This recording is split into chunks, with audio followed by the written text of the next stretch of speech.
KMSU. Hello. Hello, is this Judith? Yes, it is Dustin. This is. How are you doing? I'm doing just fine. Is this time all right for us to chat for a little bit? It is a perfect time if it's good for you. Sure, just fine. All right, well, first of all, I'll introduce you to my co-host, Tun. Hi there, how are you? Hi there, Tung. How are you? I'm great, thanks. Glad to have you on the line here. We'll go ahead and get started if you're ready. Sure, go right ahead. Well, it's great having you. We'd like to get started with, I guess, a standard kind of question. What got you started in acting? Oh, that started many, many years ago when I was just a small kid, even before I got into school. Singing, pretending was something I just loved doing. I think I knew before I really knew anything else that I wanted to be in the theater, on the stage. It just progressed from there. Well, and obviously a lot of people know you from your role as Barbra in Night of the Living Dead. Can you kind of tell us the story of how you met George Romero and wound up being in that film? Oh, sure. I often say who you know really does make a difference in business. I worked in theater, musical theater, then spread out into television and radio, variety, and commercial work. A lot of that commercial work was done at a Pittsburgh studio called Hardman Associates. It was owned and operated by Carl Hardman and Marilyn Eastman, who, as you'll recall, their names were in the film Night of the Living Dead. We had a great time.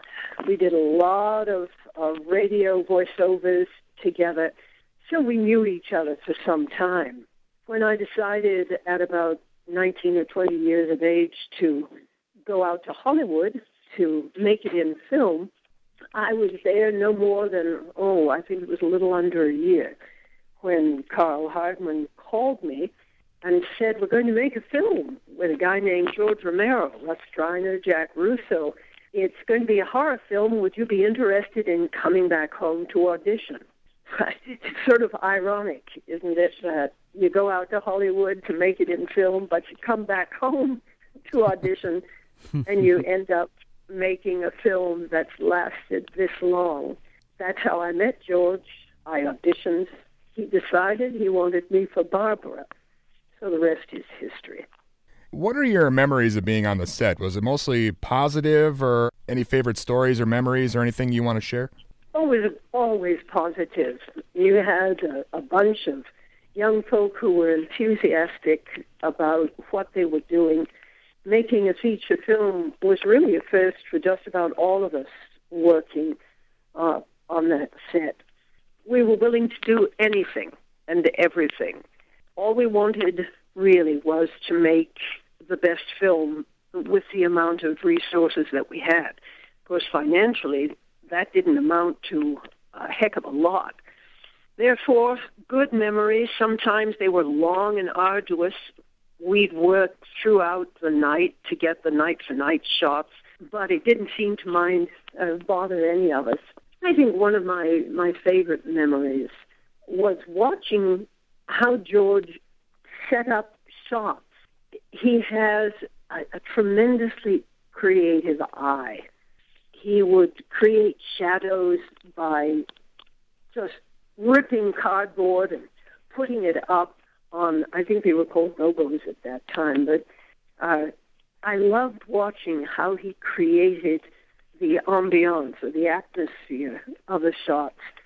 I also learned a great deal from George. He would teach me some of the behind the scenes things. I can remember he taught me how to load film stock in one of those the bags that kept out the light. You really had to be careful how you loaded it, otherwise we could lose that film stock. Of course, we couldn't afford to do that. I felt quite honored that he allowed me to do it. Yeah. Those are some of the fun memories. Now, that film kind of was looked at as, in some ways, being controversial, just the way it was done, killing all the main characters. just saw the violence. Did you guys think about that stuff at all when you were making it, or? I certainly didn't. I didn't see a lot of the violence because I focused on what it was I had to do. The violence I saw really was more. I don't think I saw the truck blow up, but I can remember the attacking when the zombies attacked, or the ghouls, that's what we called them back then, attacked the house near the very end. That was violent and very scary for me.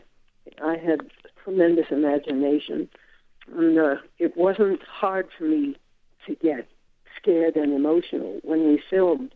I don't think I was aware of it. I cannot tell you honestly if George or anybody thought specifically about that. What all of us were trying to do was to create something that wasn't just another one of the same things generated by either Hollywood or any independent film. If it was going to be a horror film, I think we wanted it to stand out as something different. Therefore, the idea that everybody died certainly was different, because back then, somehow, some way, somebody always survived in the horror films. I know that George thought about having me survive. I didn't learn about that until about, a year or so ago. But I'm so glad he didn't. He stuck to his let's make something different. And indeed, in doing that, I think that's why one of the main reasons why this film has persisted for as long as it has. The fact that we had a black man and a white woman wasn't thought about, let's do this because it's unusual and it's right in the midst of civil rights. I don't think that thought ever crossed anybody's mind. I know we often say when we go to Q&As, did you think about that? It was unusual in the day. Well, Dwayne Jones, who played Ben, was the best person who auditioned. George said, we want the best, so let's put Dwayne in. He happens to be a relative of a friend. Again, who you know makes a difference. But he just was the best audition. I think he did a wonderful job. I don't believe we ever thought that we were going to be breaking ground. Maybe George did way in the back of his head, but I surely didn't. Well, and speaking of Dwayne Jones, it seems we've always read that he was a bit disappointed or worried that people would only recognize him from Night of the Living Dead. It seems you're pretty comfortable with that. Oh, golly. I've done so much work on the stage, and I've done other film work, of course, but I have had such a varied career that I don't think it ever bothered me. In fact, it was surprising to me when people said, oh my gosh, you were in that film? Well, that's tremendous.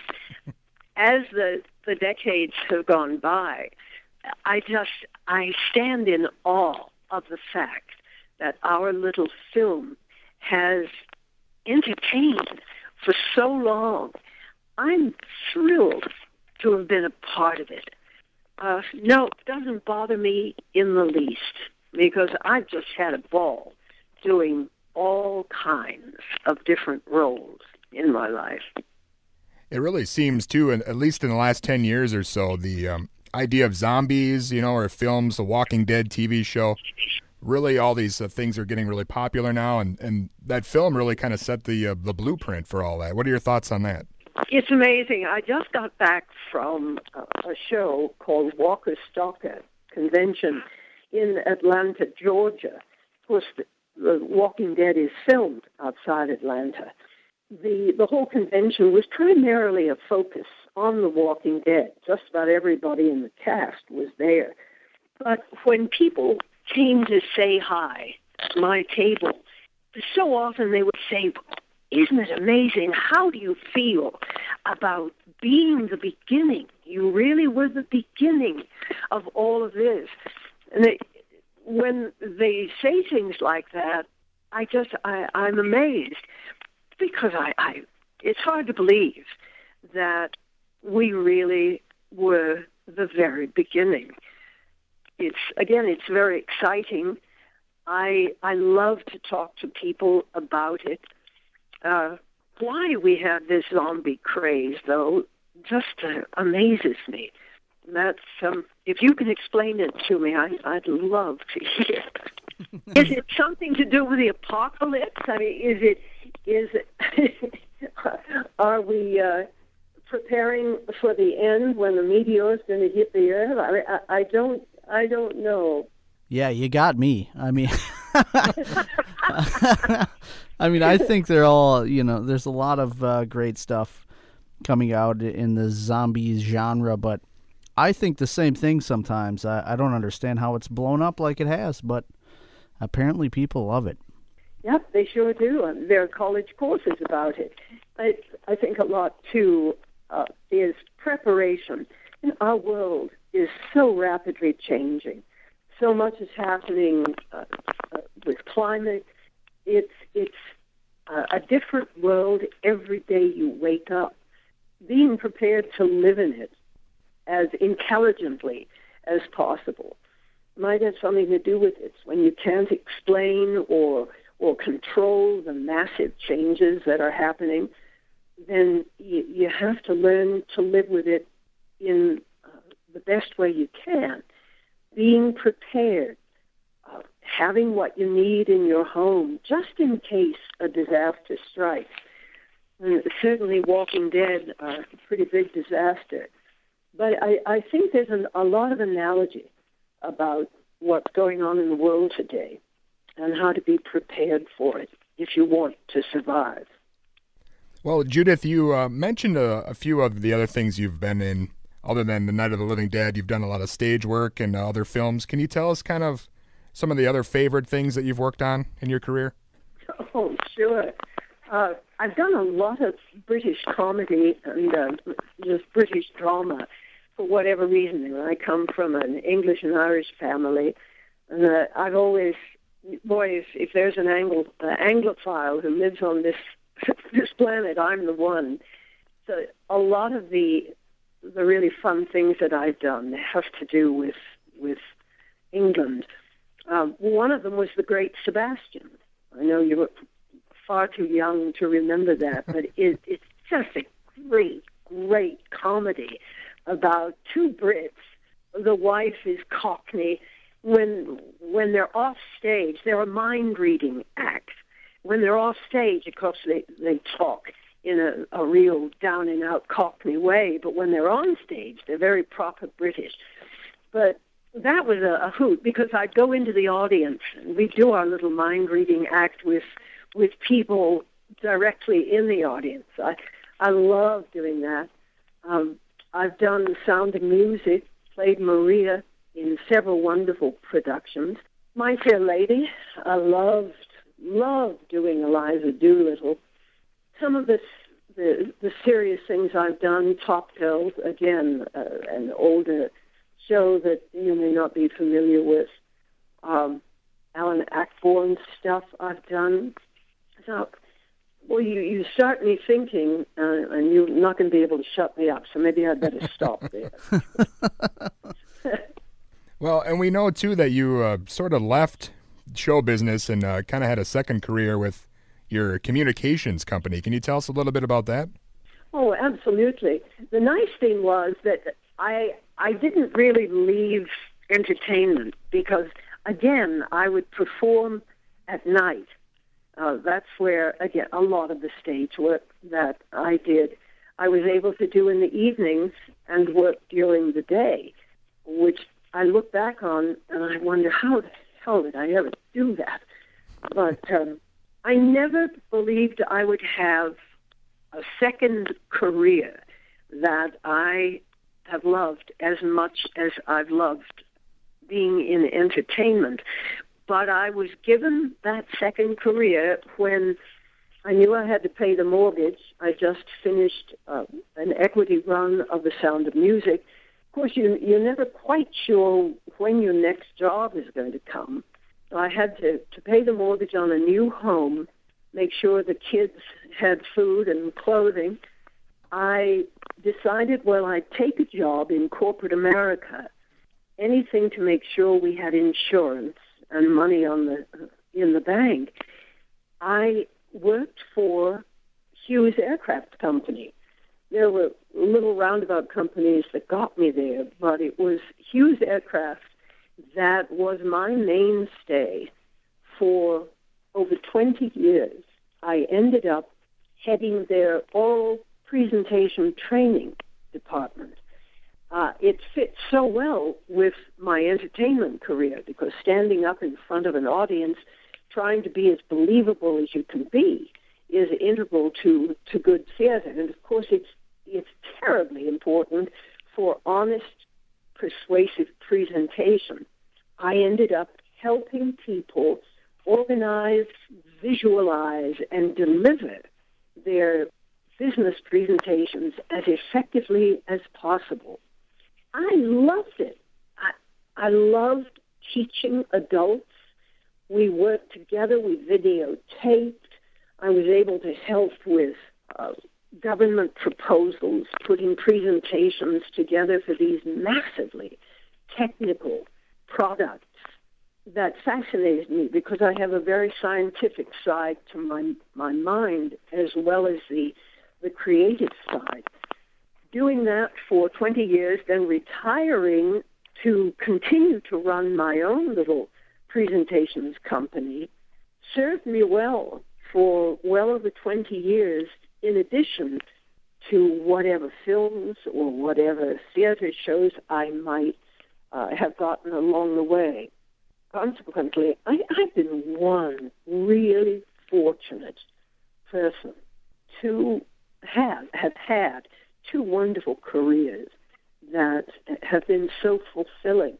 I'm so glad you asked me about the teaching because it's marvelous. Well, yeah, it sounds like you definitely have a lot of stuff going on for sure. Is there other things you're working on now or upcoming stuff you want to let us know about?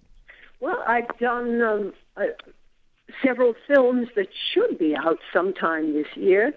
A thing called Safe Inside you can learn more about on the internet.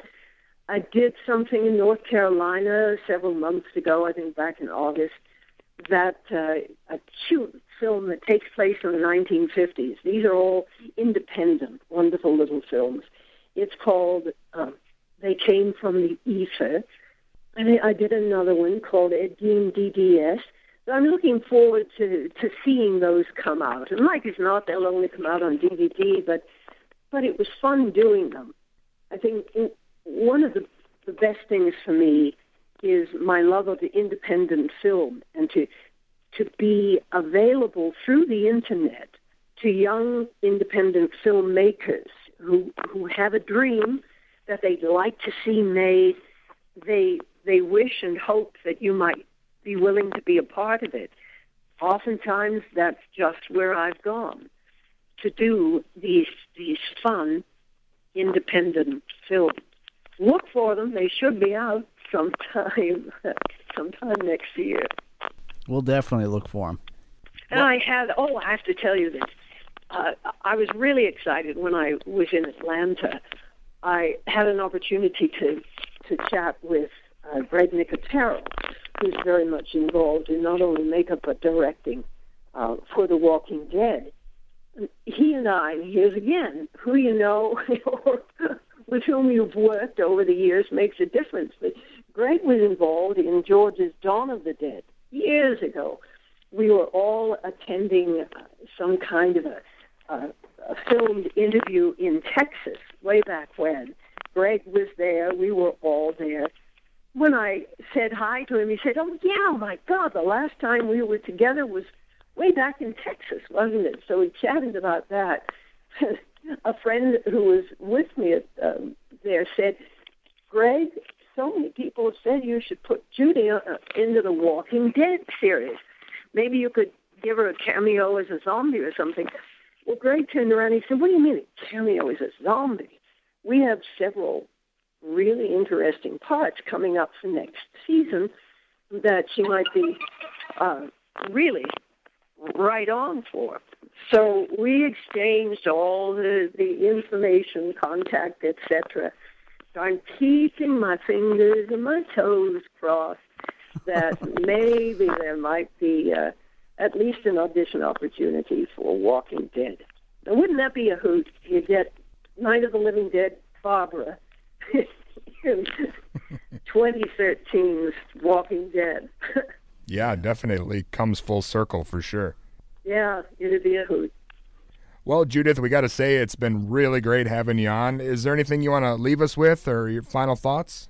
Just every opportunity I get to thank the viewing public for supporting Night of the Living Dead for so long. I am sincerely grateful for that because, indeed, those fans have changed my life. It's been a wonderful time. It's because of their support. So I put out a big thanks to all of you. All right. Again, Judith, Night of the Living Dead, probably still my favorite film, I got to say, after all these years. So it's been great having you on. Well, see, you're one of the very important people I have to say thanks to. I am so grateful. Thank you for having me on the show. All right. Thank you, Judith. Have a great day. You bet. Bye-bye. Bye-bye.